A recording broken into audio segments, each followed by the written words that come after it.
So, guys, vamos dar início a uma série de exemplos, são vários. A gente vai fazer só uns comentários sobre alguns e a ideia é tentar trabalhar com ele na aula, ok? Esse aqui a gente não vai fazer, a gente vai só comentar. Guys, aqui pede para estimar o valor desse limite. Primeiro, a gente precisa saber o que é o valor de um limite. O que é um limite, o que é um valor de um limite e o que é estimar. Então são três coisas aí. A questão do limite, a gente já passou a ideia para vocês, mas desde que eu tenha um valor.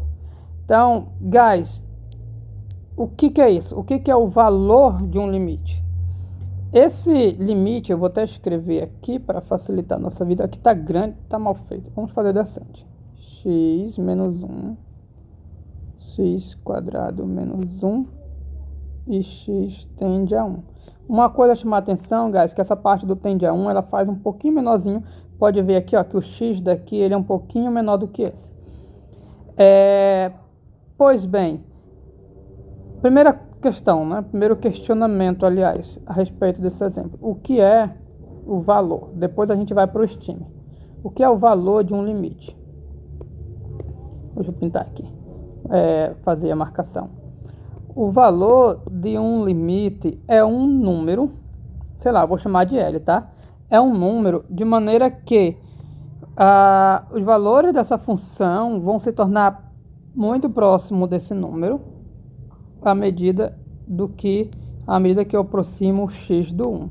Ou seja, eu preciso aproximar o x do 1 para eu ter ideia do que isso vai aproximar. E aí, ao ver do que isso vai aproximar, eu vou ter o limite disso. Isso aqui vai se aproximando de um valor, mas tem um limite ali. E é isso que a gente vai descobrir.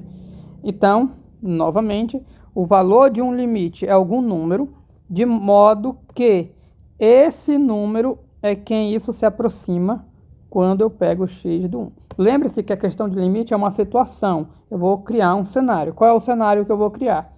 Eu vou pegar valores x, vou me aproximar do 1, à medida que eu fizer isso, eu olho para cá. Como assim olho para cá? Através de uma tabela. Você vai criar uma tabelinha, vai botar valores x próximo do 1, por exemplo. Diga um valor x próximo do 1, 0,1, 0,001, valores próximo do 1. Nessa tabela, você vai aproximando o x cada vez mais do 1. Então, vai aproximar do 1.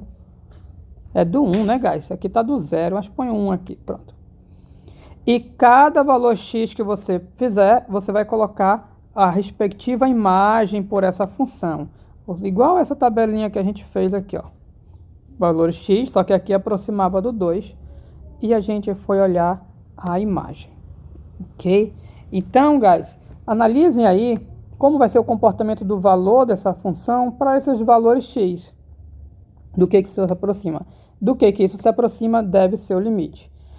A questão, guys, toda é que é o seguinte: isso ainda não é exatamente um cálculo de limite. Isso aí é para você ter uma ideia do que deve ser o limite. Por isso que aqui usou o termo estimar. Você vai estimar, você através de um embasamento, que é essa tabela, você vai dizer o que você acha que é o limite.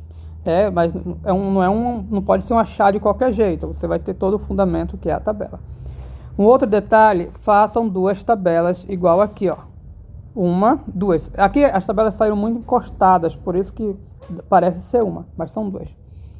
Professor, por que fazer duas tabelas? Porque quando você fala de valores próximos, seja do 2, que é o caso aqui, seja do 1, que é o caso aqui é do 1, quando você fala de valores próximos, você pode pegar próximos pela esquerda ou pela direita.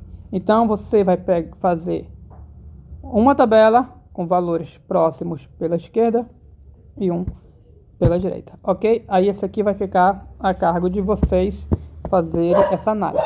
Uma observação interessante é que essa função, guys, você não pode substituir o x por 1, porque 0 é um denominador. Então, é uma função onde é uma coisa interessante que essa função não tem valor para x igual a 1. Para x igual a 1 não tem valor. Mas ela tem um certo valor de quando o x está próximo do 1. Ela tem um certo limite quando você aproxima do 1. E vamos descobrir aí fazendo a tabelinha, ok? Thanks.